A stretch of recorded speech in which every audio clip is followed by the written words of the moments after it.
Well, we just passed a trade deal, with. Whoa!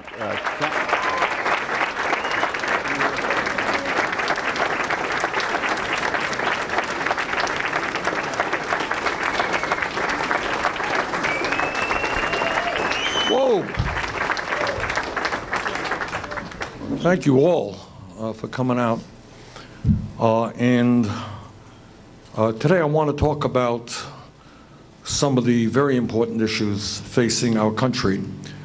But before I get to some of them, I wanted to take a moment to address the events in Iraq and the escalating crisis in the Middle East. Yesterday, President Trump ordered the assassination of a top Iranian general, Qasem Soleimani, in Iraq, along with the leader of an Iraqi militia. This is a dangerous escalation that brings us closer to another disastrous war in the Middle East, which could cost countless lives and trillions more dollars and lead to even more death, more conflict, more displacement in that already highly volatile region of the world. When I voted against the war in Iraq in 2002, I feared that it would result in greater destabilization in that country and in the entire region. At that time, I warned about the deadly so-called unintended consequences of a unilateral invasion. Today, 17 years later, that fear has unfortunately turned out to be a truth. The United States has lost some 4,500 brave men and women fighting in Iraq. Tens of thousands have been wounded.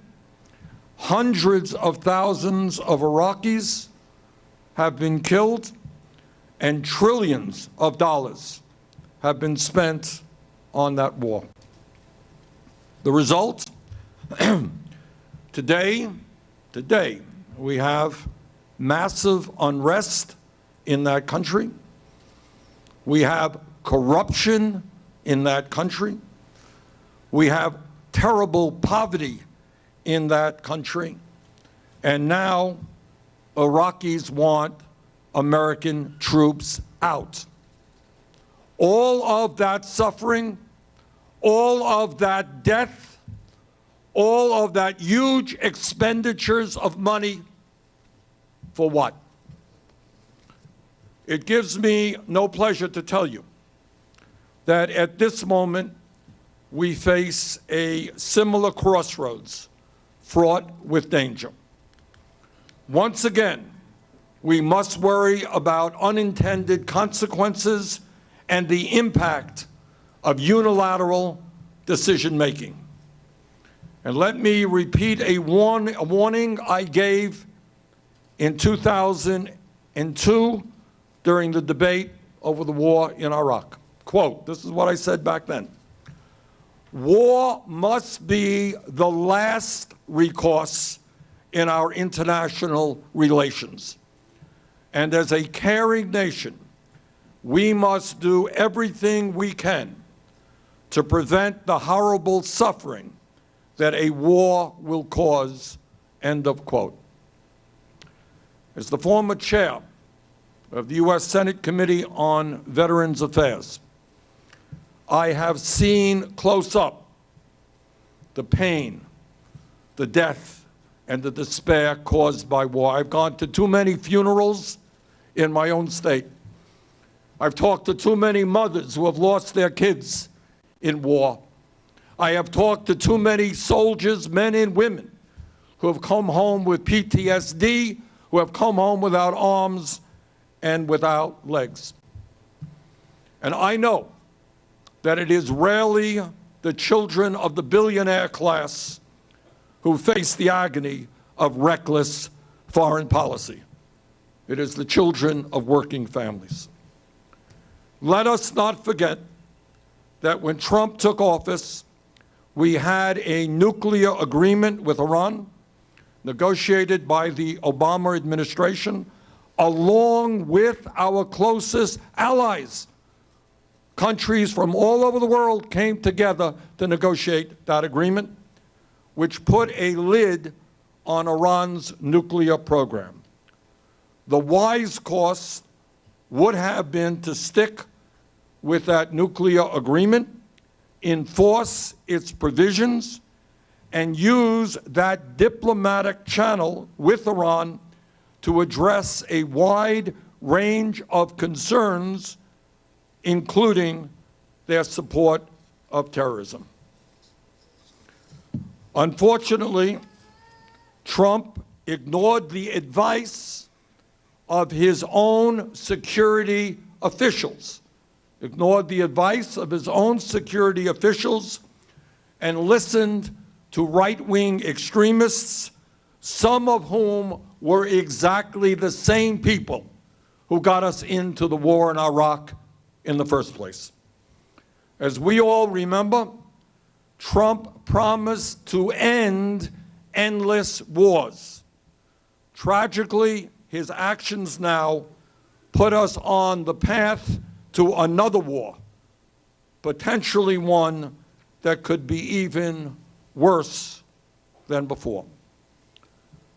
The truth, as we all know, is that the world today is a very dangerous place.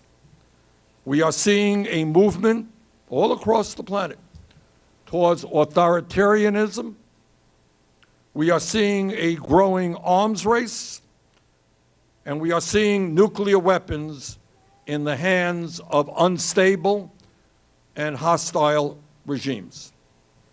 I believe that in the midst of all of that, the role of the United States, difficult though it may be, must be to work with the international community to end conflicts, to end the threat of war, not to promote war, as President Trump is doing. This is how the true power of the United States is shown, and that is how I will use American power as president.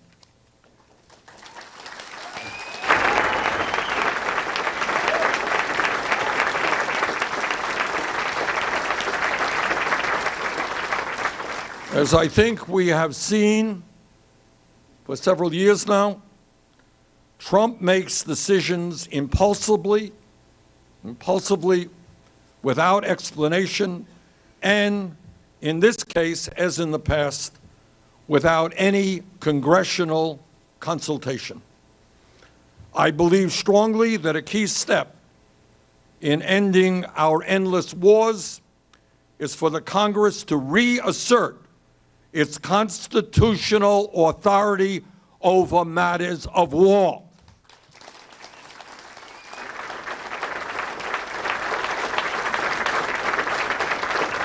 Our founding fathers had it right, and they gave the responsibility of war to Congress, and that is exactly where it must be placed. I find it incredible that at the same time as Trump is greatly expanding military spending, and I am proud to tell you that I have voted against all of Trump's military budgets. At the same time, he is spending tens of billions more on the military. He is cutting back on the diplomatic capabilities of the State Department to negotiate agreements around the world. And that, to my mind, is a very dangerous course of action. I have consistently opposed this dangerous path to war with Iran, but we need to do more than just stop the potential of a war. We need to firmly commit to to ending the U.S. military presence in the Middle East in an orderly manner, not through a tweet, and must understand that these wars have cost us so much in blood and in treasure. We must end our involvement in the Saudi-led intervention in Yemen, which is now one of the worst humanitarian catastrophes on earth. And we must bring our troops home from Afghanistan.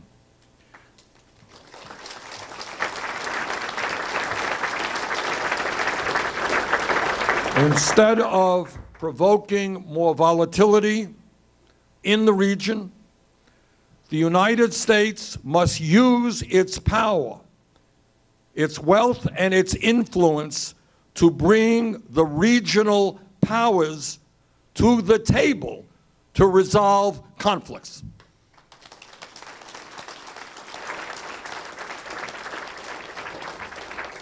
And let me conclude by simply saying this. At a time when we have over 500,000 Americans who are homeless today, including 30,000 veterans, at a time when some 87 million of our people are either uninsured or underinsured, and 30,000 die each year because they don't get to a doctor when they should, at a time when we face the urgent need to rebuild our crumbling infrastructure, to build the housing that we desperately need, and to address the existential crisis of climate change, we as a nation must get our priorities right.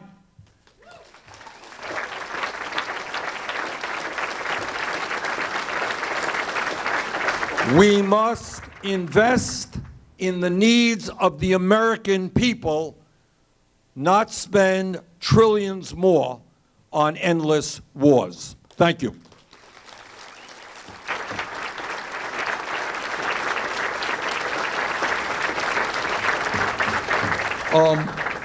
Obviously, the situation in Iraq and Iran are of great concern, but I wanted to touch on some other issues as well.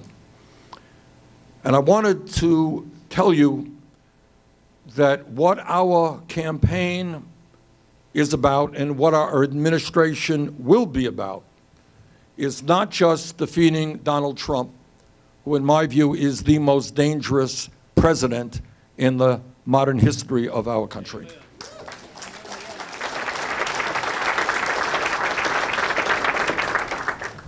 But what our administration will be about is more than that. Our administration will understand that there are enormous crises facing this country that we must address. We must address the corruption of our political system in which billionaires today are able to buy elections.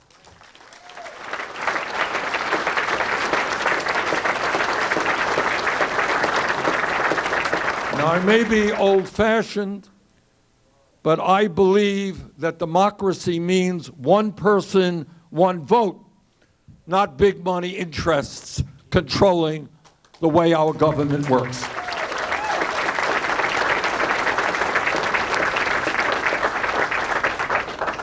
And what our administration will be about is addressing a moral issue and an economic issue that we just don't talk enough about, and that is the growing level of income and wealth inequality that exists in America. We need an economy and a government that works for all of us, not just a handful of wealthy campaign contributors. Now, we don't talk about it But there is something profoundly wrong when, as a nation, we have 3 people who own more wealth than the bottom half of American society. Something profoundly wrong when the top 1% owns more wealth than the bottom 92%. Something profoundly wrong when here in Iowa or in my state of Vermont, we got people working 2 or 3 jobs to take care of their families, yet 49% of all new income goes to the top 1%. Something profoundly wrong when over the last 30 years, the top 1% have seen a $21 trillion increase in their wealth, while the bottom half of American society have seen a decline in their wealth. Something profoundly wrong when over the last 45 years, when we have seen an explosion in technology, when we have seen worker productivity substantially increase, despite all of that, the average worker today makes almost exactly, in real inflation accounted for dollars, what he or she made 45 years ago. That is unacceptable.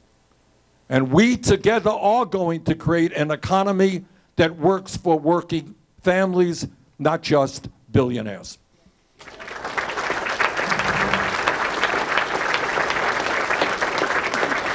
And what that means, this is not radical stuff. This is stuff that is pretty commonsensical, and it is what the American people want. I have talked to too many people in Iowa who are trying to get by on 9, 10, 11 bucks an hour. And you know what? You can't get by on 10 or 11 bucks an hour. That is why we will raise the national federal minimum wage to at least $15 an hour. That is why we will make sure that women receive equal pay for equal work, not 80 cents on the dollar. And that is why we will make it easier for workers to join unions, not harder.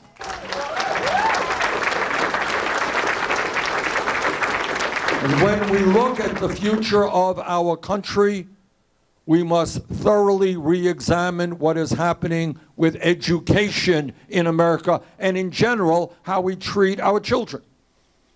We are the wealthiest country in the history of the world, and yet we have the highest rate of childhood poverty of almost any major country on earth. Unacceptable. All right? Today, all over this country, in Iowa, in Vermont, all over this country, mom goes out to work, dad goes out to work, and yet working class families cannot find decent quality, affordable child care. We're going to end that. I believe, you believe, in universal, high quality, affordable child care for every family in America.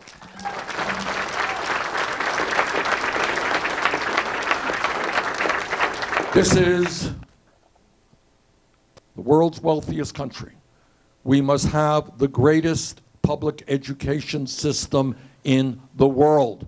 We must have a system which pays our teachers the salaries that are commensurate with the enormously important work they do, at least $60,000 a year. I want our young people in college today to say with pride, I am so excited that I am going to become a teacher because it is one of the most important jobs that we can do. We must invest significantly in low-income, in Title I schools. We're going to triple funding for Title I schools. And by the way, in this great country, we must make it clear that any person who has the ability and the desire should be able to get a higher education regardless of the income of that family.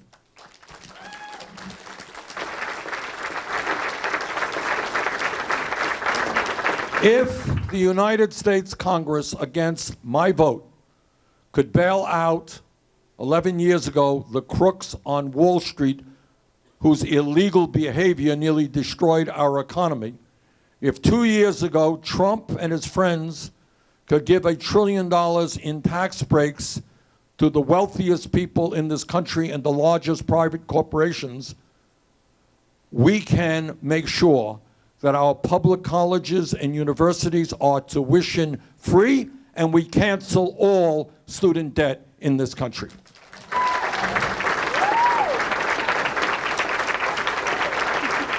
And we do that, we pay for that through a modest tax on Wall Street speculation. We bailed out Wall Street. It's time for Wall Street to help the working families of this country.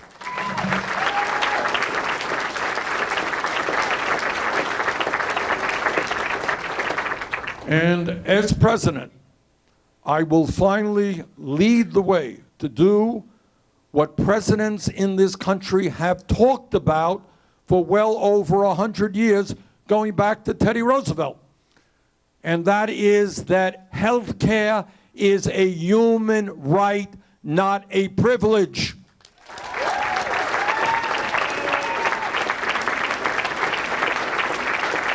It's not a new concept. It is a concept that exists virtually all over the industrialized world. It exists 50 miles away from where I live in Burlington, Vermont, where we border on Canada. And what that means is that we must have the courage, finally, to do what Teddy Roosevelt talked about, to do what FDR talked about in the 30s and 40s, what Truman talked about, what JFK talked about, what Lyndon Johnson talked about and actually did something about, what Obama talked about, what Jimmy Carter talked about. We have got to make it clear that the function of a rational healthcare system is to provide quality care to all, not billions in profits for the drug companies and the insurance companies.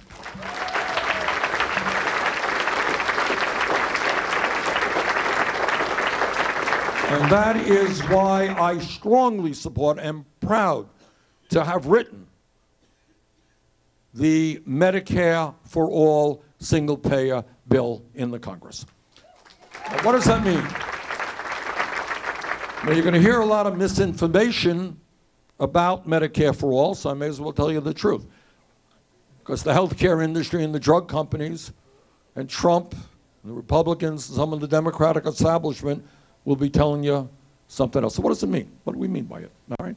Not a radical idea. It's an idea that exists in Canada, although we're going to do it better, exists in many countries around the world. Number one, we start with the understanding, and it's important that everybody knows this.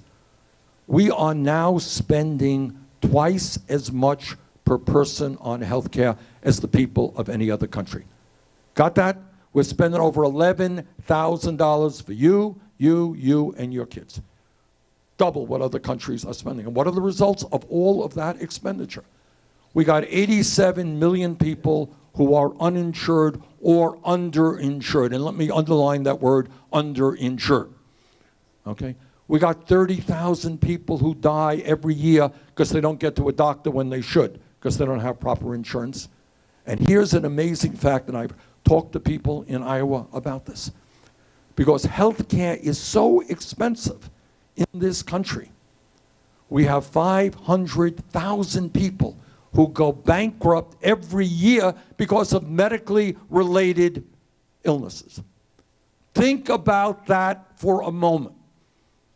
Think about somebody who is struggling with cancer, struggling with heart disease, somebody in the family struggling with Alzheimer's or some other terrible illness. Think about all that they have to do to figure out how they get well, how they treat those illnesses. And then on top of all of that, if you're a working class person and you're running up a big health care bill, there is a strong likelihood that either you will go, your family will go bankrupt, or your credit score will be shot because you can't pay your medical bills on time. Going bankrupt because somebody has cancer is unacceptable, and that is something we will end in this country.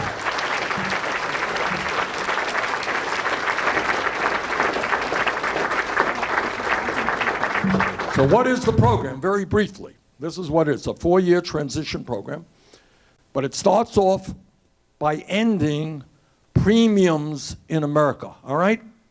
And I want you all to think about, because I'm criticized every year, Bernie, how are you going to pay for Medicare for all? It's a fair question, and I'm going to deal with it. But the equally important question is, how do you pay for health care today? How do we pay for health care? So we are going to eliminate, and I want to open this for discussion in a moment, but Medicare for all eliminates all premiums for workers and their employers. Not a radical idea, exists all over the world. We eliminate co-payments, so you can go to the doctor's office even if you don't have that $100 or $50 that you need. We eliminate an insane concept that we have come to accept. It is called a deductible. Think about the insanity of what a deductible is. When you have insurance, the assumption is, whether it's too expensive or not, that's one thing. But when you get insurance, it's, well, thank God I have insurance, I'm going to go to the doctor. Well, not quite. Because if you have a $5,000 deductible, $10,000, whatever it may be, you got to pay the first $5,000 or $10,000 out of your own pocket. Well, what happens if you don't have that $5,000 or $10,000, which is certainly the case for many millions of Americans? Well, you don't get to utilize your insurance. We eliminate the absurd concept of deductibles, gone out of Medicare for all.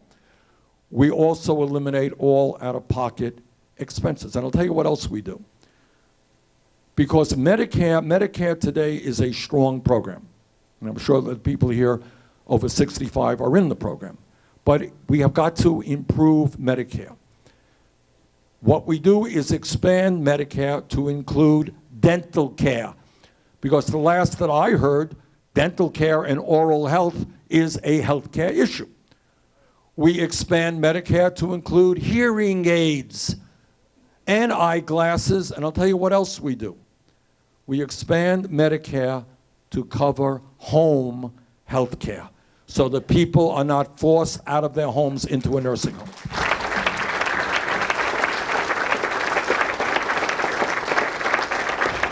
And we do all of that over a 4-year period. So the first year, we expand Medicare to cover what I just said, and we lower the eligibility age from 65 down to 55. Next year down to 45, next year down to 35, next year everybody is in Medicare. Medicare for all. Now, what I want to do is I need your help. I want you to help me out on this issue. This is what I do at virtually every meeting like this that we hold. I get criticized. How you pay for health care is a real and legitimate issue, okay? And it's an issue we need to discuss. And I get criticized, as I mentioned a moment ago, how am I going to pay for Medicare for all? I'm going to tell you that in a moment. But I want to talk about how we pay for health care today, okay? How do we pay for health care? We pay for it through premiums. If you're in you have employer-based health care, you pay for it through premiums, or you're self-employed. I want to talk about premiums. How much are people, anybody here want to volunteer as to how much they're paying in premiums? Ma'am, stand up, there's a mic right here. Just give us your name if you could, please. Yeah. Turn around, face your friends. I paid $600 just for my husband and I. And A month? A month. Plus we have a $6,000 deductible. Yeah. And then we have a 20% copay.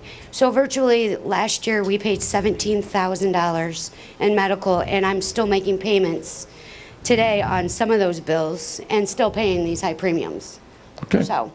That is, thank you very much. And I know it's not easy for people to stand up in front of the TV cameras. Just ignore them. I ignore them all the time. They ignore me, I ignore them. We have a great relationship. No, but that is, I'm going to get back to you in a moment. I am not going to forget you. You're sitting right here in front. All right, but here is the point. I am assuming you're not a billionaire. Is that a correct assumption? All right, I'm right. That's how perceptive I am. Pick it up right away. So I make a great president. I pick these things up. Okay. All right. All right, but here's the point. This is, I'm assuming, a working class, middle class person, right? Average Iowan, paying $17,000 a year. That's a big chunk of your income, I'm assuming. All right. Please help me out here. What are we talking about in premiums, deductibles here? Who wants to volunteer? Now, don't be shy. Premiums or deductibles? I see a hand over there. Why are the women braver than the men here? All right. Okay. Okay, stand up if you could, please. Sure. So I have employer insurance, Right. and my premium is actually not that bad. It's about $180 a month. But the employer pays significantly more every month. So it's about $500 for their contribution. And I'm sure my kids and I do not spend equal to what our my employer pays on our behalf every year, just for preventative care. Okay. But it's a lot of money. Do you have any deductibles in your insurance? It's very small. Okay, so you have Yeah. a fairly So good, we're you have a good pretty- employer who's been pretty generous, yes? Yeah, I have a very good employer, but if I didn't have a good employer, the medicine that I was on for multiple sclerosis for many years cost $2,800 a month. Okay. My employer helped me with most of that. You're But a I was an exception, I know. You're a lucky person because you have It would have been $30-some thousand a year just for that medicine. And how could you have paid that? Not, You couldn't. Okay. I would be in a wheelchair. Okay, thank you very much. More on premiums and deductibles. Who wants to talk a little bit about their own family experience or people that they know? I see a hand over there. The reason that I do this, by the way, is that I know that people are shy and don't want to, get up and give their story. But what we're talking about here, your story, is what millions of people. And the more we talk about it, the more people say, wait a minute, this is really an absurd way to pay for health care. Sir. Well, Bernie, I'm a union carpenter, and we put $8.17 every hour I work towards my insurance. Wow. $1,100 a month, $200 deductible, but it's very So expensive. despite having, presumably, being in a union and a decent benefit, you're still paying how much a month? We allocate $8.17 an hour. That could be on my check. All right, that's so what I instead try of to tell getting people. that in your paycheck, that's going to health care. Yep, And let me guess that every time there's a union negotiation, that issue of health care comes up. yep, every time. Yeah, okay. All right, thank you. Very important issue. Okay, anybody else want to talk about? I see a hand back there, sir. Okay. See, we're keeping Misty on her toes. My family was small farmers, and I think when my parents retired, they were paying between $20,000 and $25,000 a year. Private health insurance, all on their own. And the problem was, for the last 15 years, every time the bill showed up, they didn't even want to open the bill, because they knew it was going to be a double-digit percentage increase, and they were just praying that they could make it to Medicare age before they had the major illness that got them thrown off their insurance. I mean, and they kept being pushed into a pool that was higher and higher, and then the insurance company would come to them and say, well, we can get you in a better pool if you'll raise your deductible about $3,000 or $4,000. Money coming right out of That was their our pocket. experience. Okay. And that reminds me, I mean, in my state and your state, we have a lot of family-based agriculture. And farmers are not doing well. And paying $15,000 and $20,000 a year for health care is something that many of them just cannot afford. All right, more on premiums and yes, right here. Okay, Misty. I don't do this intentionally to get you to run here. You okay? I'm going to speak for the people who are on Medicare. My wife and I... Hold the mic close to your mouth, please. Okay. My wife and I are both on Medicare. They take $143 a month out of each of our check for health insurance, And then the supplemental insurance through United Healthcare is an additional $243 each. So it's not perfect. No, it is far from perfect. And we will end your need to buy supplemental insurance because we're going to cover what you're paying for right now. What about deductibles? What kind of deductibles do people have? What kind of deductibles? Yep, you yell it out. Okay. You go to the VA? Well, deductibles, no, nothing. So, I guess what I'm trying to say is, if I can do that, why can't everybody? Well, that's what. And that's what you're for, Okay. right? So, Yes, that's what we're talking about. like my VA. Okay, gentleman right here, deductibles? No, I'm a vet, and I can't even get in the VA. I was in from 68 to 73, Vietnam, and they won't let me in. We can talk about it after the program. I'm the former chair of the Veterans Committee. Okay, that's wrong, obviously. All right, yes, ma'am. Healthcare? Last year, I'm self-employed. Last year I was in the marketplace and I paid $180 a month and I had an $8,500 deductible. Okay. All right, here's the point. Thank you all very much for volunteering that information. Here is what we propose, and what exists, again, all over the world in one form or another. I would be lying to you, and you wouldn't believe me if I told you healthcare is free. Not free. It's got to be paid for. The question is how you pay for it. All right? We are going to pay for it in a fair and progressive way. When this woman is paying $17,000 a year, that ain't fair and that ain't progressive. So this is how we pay for it. We pay for it with a 4% income tax exempting the first $29,000 of income. The average family in America, the person in the middle of the American economy, makes about $60,000 a year. That means for that family, exempting the first $29,000, they're paying 4% of $31,000, which is a little over $1,200 a year. A little bit better than what you're paying right now. Okay? That's how we do that for comprehensive health care. Go to any doctor you want, any hospital that you want. Okay, that's how we pay for that. Also, now how do we do that? Why do we do that? How are we able to come up with that? And we pay for it in other ways as well. But one of the things that we understand is that the pharmaceutical industry is not only greedy, you all know that they're incredibly greedy, but they're corrupt. They engage in collusion and in price fixing. So they collude to drive prices up. Some of you may know that a number of months ago, I made a trip from Detroit to Windsor, Ontario, to buy insulin for people who had diabetes. Anybody here have diabetes? I see a few hands up here. Okay. What we did in Canada is buy the same exact product sold in the United States. Who knows what the differential was in Canada? How much cheaper it was in Canada? Anyone know?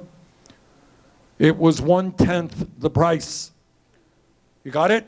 1/10 the price that people in the United States were paying for the same product, 15 miles apart. How so? Help me out here. How does it happen? And it's not just insulin, of course. And by the way, in terms of insulin, what I learned on that trip, this is how crazy and dysfunctional our healthcare system is. 7.5 million people use insulin in America. About a quarter of them are rationing their insulin. Can you believe that? Which means some may die and some are getting sick. Same story that that woman told us a moment ago. If she didn't have insurance, what would happen to her if she didn't get the medicine she needed? 1 out of 5 people in this country, when they get a prescription from their doctor when they're sick, cannot afford to fill that prescription.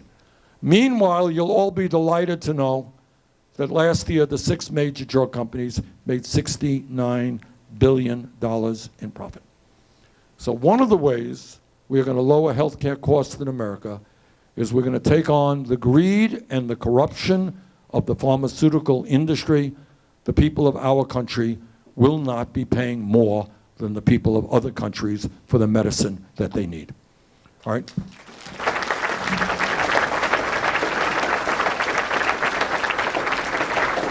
Now, how else do we save money? How can we come up with such a cost-effective way to provide comprehensive health care at all? Well, one of the reasons that our healthcare system is so expensive is that there are thousands of separate and different healthcare plans in America, all right? You have a $5,000 deductible. You got a $10,000. You're in this network, you're in this network. Your plan covers this prescription drug, your plan covers that prescription drugs. You can go here, you can go there. To administer these thousands of programs, just think about what a nightmare it is. You're a hospital, you're a doctor's office. To administer all of these different programs costs us many, many hundreds of billions of dollars a year. Medicare for All is a simple program. You got a card. You go to any doctor you want, any hospital you want, you walk in there, they put you into the computer or whatever it is. That's it. You don't take out your wallet, you don't take out your credit card. If God forbid you end up in the hospital, you walk out without a bill. It is a simple system, non-bureaucratic. And one of the things that people hate about this system is the incredible bureaucracy and the fights that have to take place every day with the insurance company to determine whether or not you're going to get coverage for what you thought you paid for. Right? Is that true? All right. This is a simple system. That's how you save money. You walk in, you get the health care you need. You don't have to argue with anybody. All right? We don't have to pay people to argue with you. All right. All right. Last point that I want to get off of health care and just touch briefly on another point that will open it up for your thoughts. Anybody who tells you, as Donald Trump does, that climate change is a hoax is not only lying to you, but is really unbelievably endangering the lives and well-being of their own children and future generations.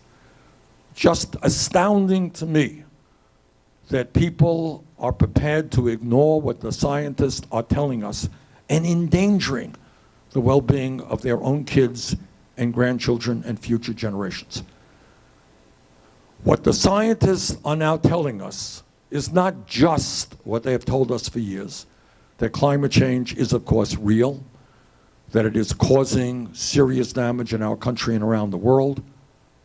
What they are now telling us is that the crisis is much worse than they had originally believed, okay? That as a result of man-made activity and the warming of the planet because of carbon emissions, we're seeing the polar ice cap melting at a far faster rate than they had anticipated. The oceans are warming at a faster rate. Result is rising sea levels, which means if we don't get our act together, cities in the United States, don't mean to frighten you, but cities in the United States, like Miami, like New Orleans, like Charleston, South Carolina, maybe New York City, will be partially or completely underwater by the end of the century. And when we talk about increased drought for farmers, it means that the growing season will be shorter, crop production will go down, and the quality of the food being produced will be less nutritional. We're talking about more extreme weather disturbances, massive torrential rainfalls, flooding cities like Venice, Italy, Houston, Texas. When we talk about drought, we are talking about what exists in Australia. Anybody seeing Australia right now? This is not the end. This is, if we don't get our act together, what is going to be taking place all over the world. I was in, last year, I was in Paradise, California. That name of that town mean anything to people? That was where they had that terrible, terrible wildfire that killed 86 people. It was there. It was unbelievable to see the damage done. What we're seeing in the oceans is the killing off of millions of fish, which means that people around the world who get their protein from fish are not going to have access to that. What the United Nations tells us is that we're looking at climate refugees. People will be forced to leave their homes around the world by the perhaps hundreds of millions because they can't find drinking water or land to grow their crops. And when hundreds of millions of people migrate, man, you have the potential for real international conflicts. All right? I am proud to tell you, I've been criticized for this, but you know, you got to do what you got to do. And I have introduced the most sweeping, comprehensive climate change proposal ever introduced by any candidate running for federal office.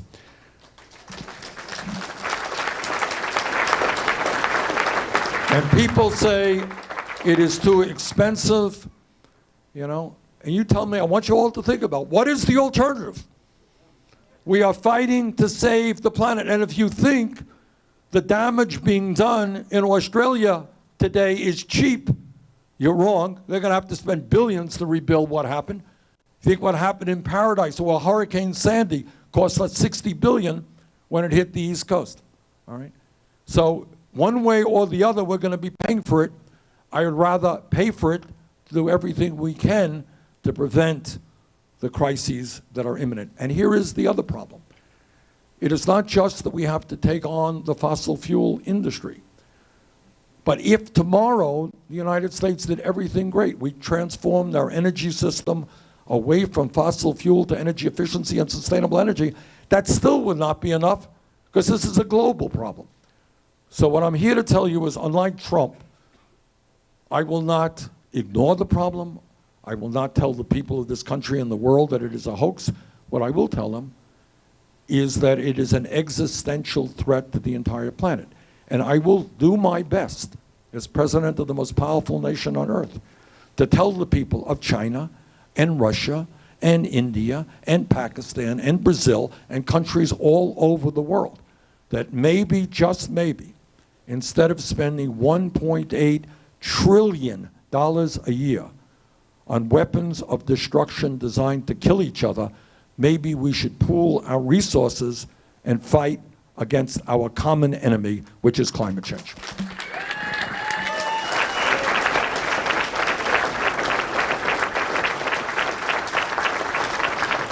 Okay, I have gone on probably too long, and there's whole other issues, many issues. You'll forgive me. You know, I wanted to start off with discussing the situation with Iran. So there's a lot of issues I didn't discuss, but if something's on your mind, we can have some time to take some questions. All right, where are the mics? Mister, you got a mic? Is that the only mic we got? God, we're raising all this money and we end up with one microphone. All right, all right. A gentleman right over there. Yes, sir. You stand up if you could, please. I have a proposal for your Medicaid or health program. Maybe you should have a law that will outlaw the drug companies from advertising all these drugs on TV and newspapers and magazines. You're right. You're right. And I'll tell you, if you ever listen to these ads, if you take this medicine, it might lead to cancer, constipation, death, headaches. My God, you wonder why anyone would want to take that medicine in the first place. But you're right, because what that does, you know, the pharmaceutical industry ends up spending, you know, they claim that they're spending all their money on research and development, trying to come up with drugs for cancer and Alzheimer's. Yeah, and they do spend some. But they spend more on advertising and promotion and giving their CEOs, you know, millions of dollars a year in compensation. Your point is well taken, and I agree with you. Okay, other comments or, okay. Yeah, okay, yeah. First of all, I want to thank you for coming to Paradise.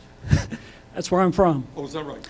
And, you know, it's kind of like the economy. It's a recession when your neighbor loses their job, and it's a depression when you lose yours.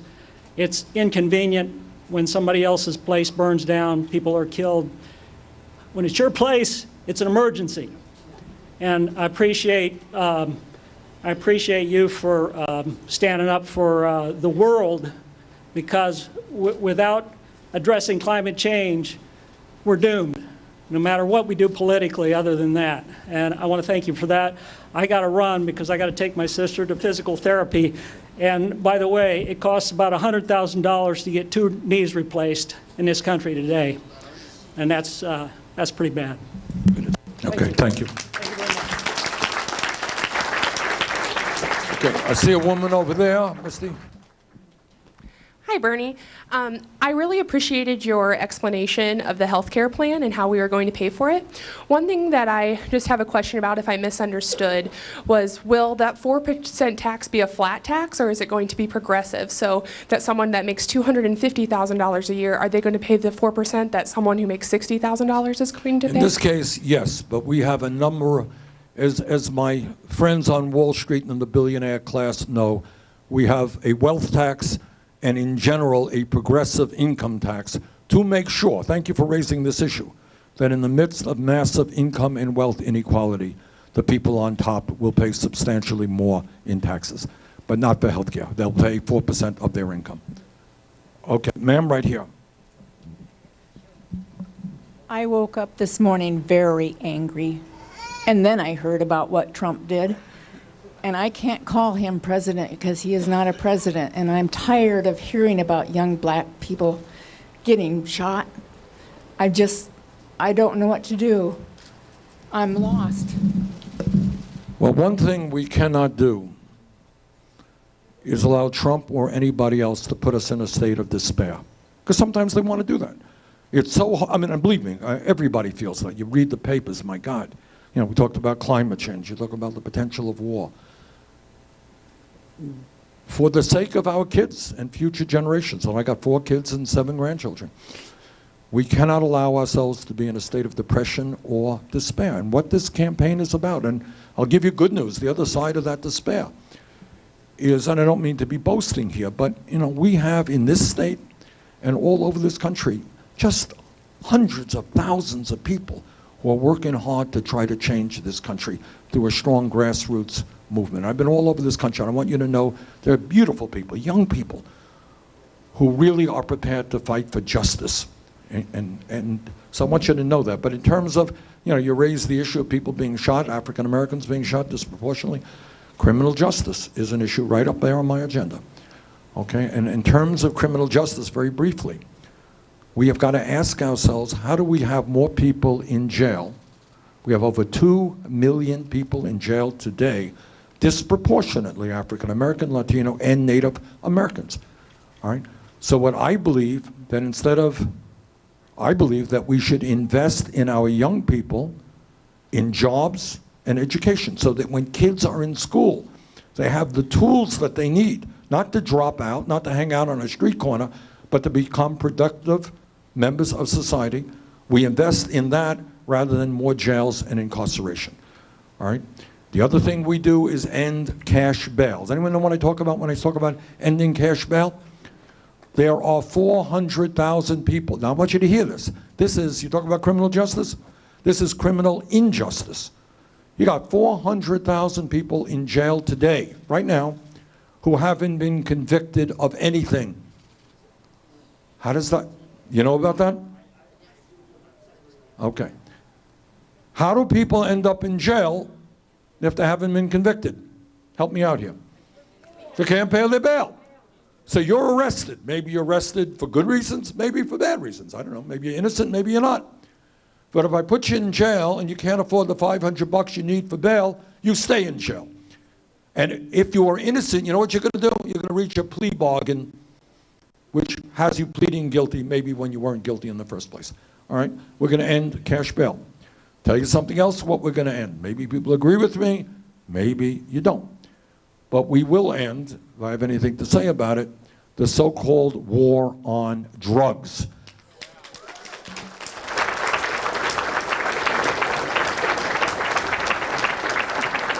And what that means is we are going to legalize marijuana in every state in this country.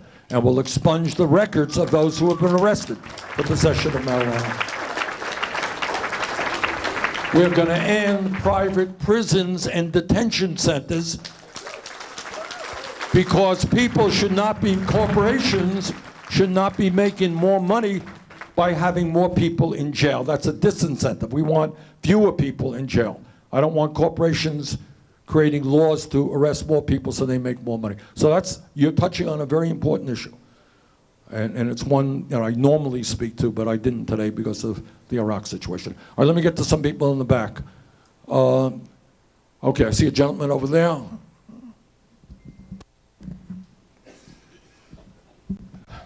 Hi, Mr. Sanders. My name is Avery Cassell, and I was just curious, when you become president, what are you going to do about gun control? Because it seems like nowadays we hear all these shootings about in schools, elsewhere, and all these teens that put their hands on guns and taking other people's lives. So it's been happening a lot. So it's Avery, again, that's an issue that I always talk about as well, but I cut it short today. So thanks for asking. Yeah.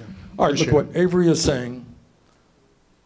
In all over this country, I mean, we are horrified. We are numbed.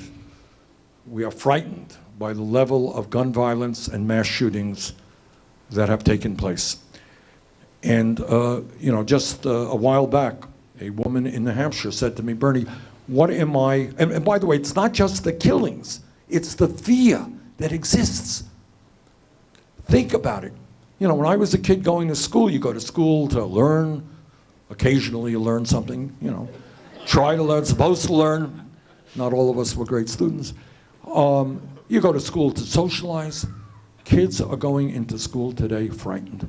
And some mother in New Hampshire, this woman says, Bernie, what am I supposed to tell, think about this, my 11-year-old daughter who asked me to get her for Christmas a bulletproof backpack? Think about the trauma that that kid is taking into school. My grandchildren undergo the same drills that your kids and grandchildren undergo. Think about what that does, the fear that puts in the heart. So you asked the question, let me give you just a brief answer. Number one, and most importantly, our gun policy will be determined by the American people, not the NRA. All right?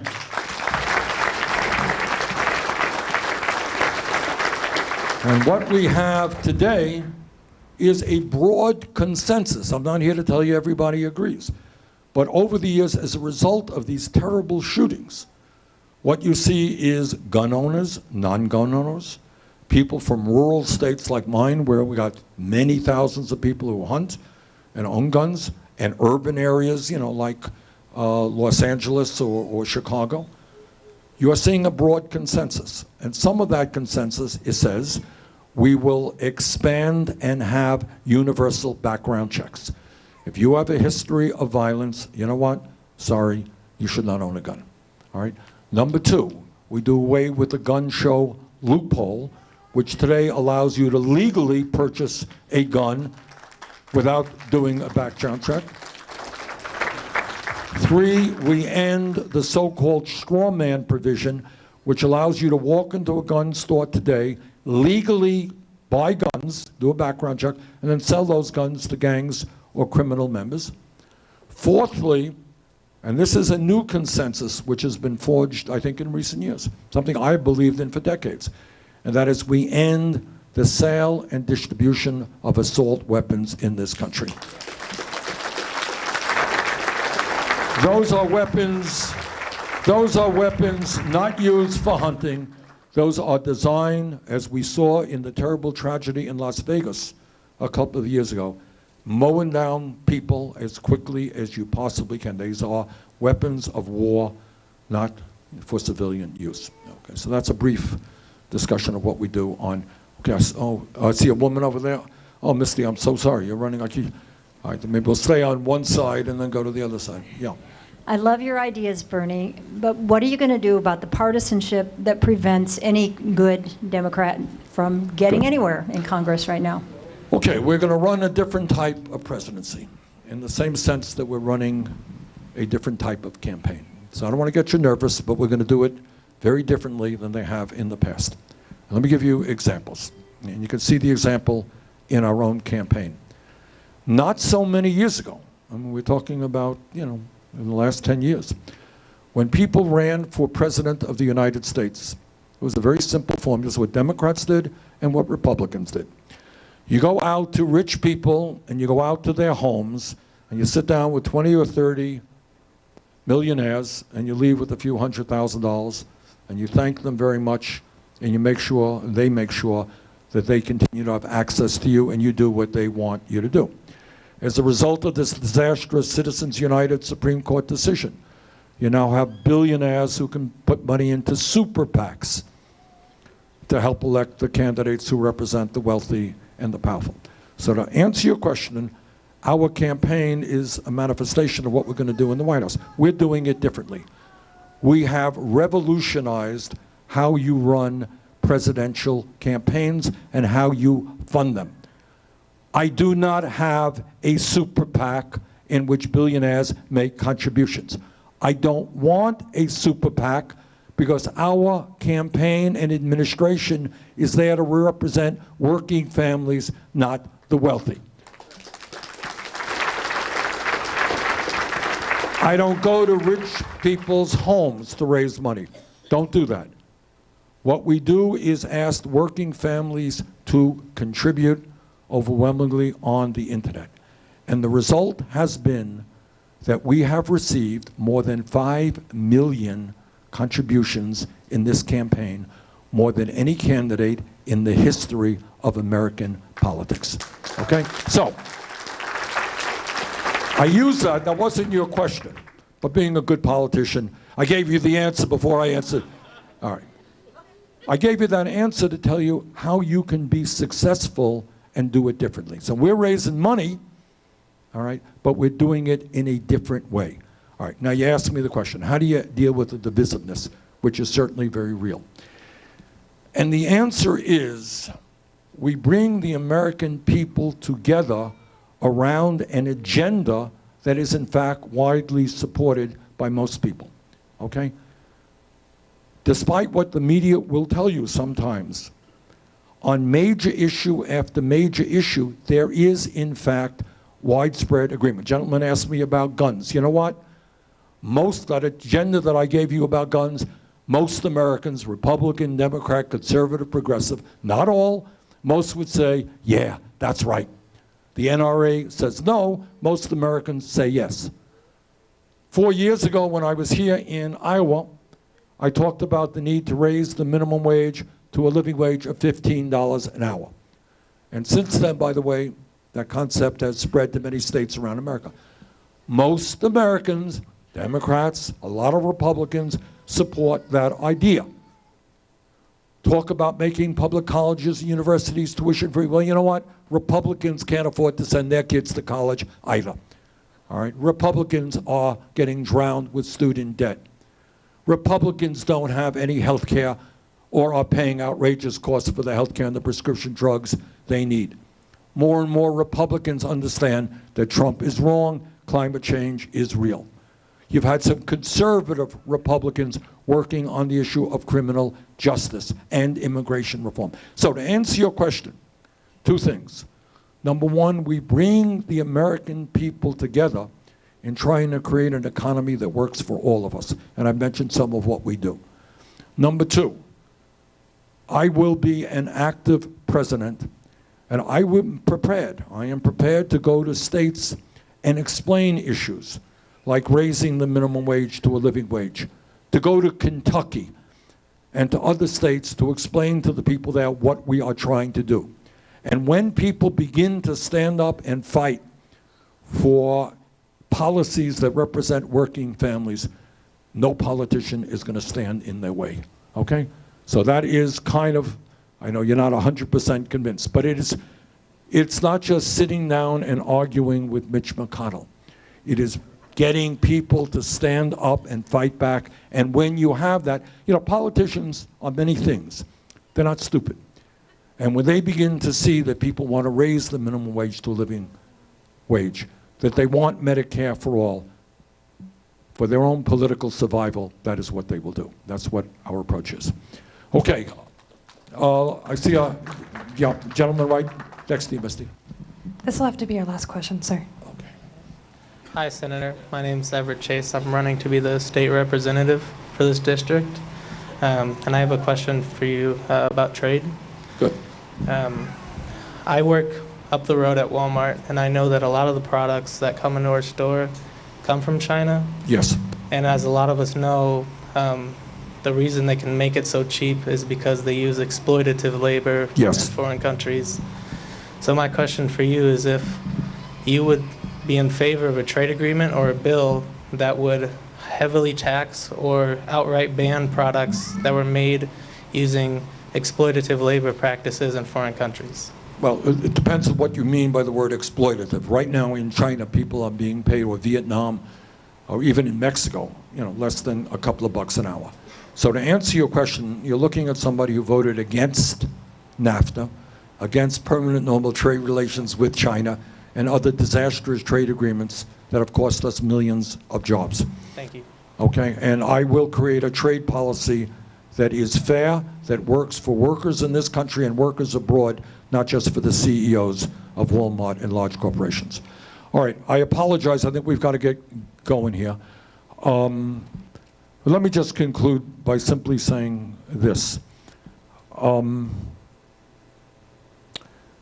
I believe we stand an excellent chance to win here in Iowa. And it's not just because we're putting television ads on and radio ads. Misty, all right. Now Misty there, the woman with the microphone, is, among other things, she's our state director here in Iowa. And where were you born? I always forget the town you were born in. Grinnell? No, she's born in Grinnell, okay. So she knows the state. And the reason we're going to win, and we need your help on this, is Misty promises me, and you can see that face, she's an honest person, we're going to knock on 500,000 doors in the month of January.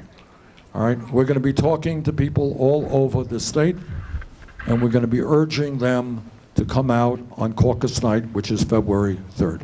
So we are running, not only in Iowa, but all across this country, I believe the strongest grassroots campaign anybody has ever run. And that is why, with your help, I believe we're going to win here in Iowa, we're going to win the Democratic nomination, and together, we're going to defeat the most dangerous president in American history. Thank you all very much.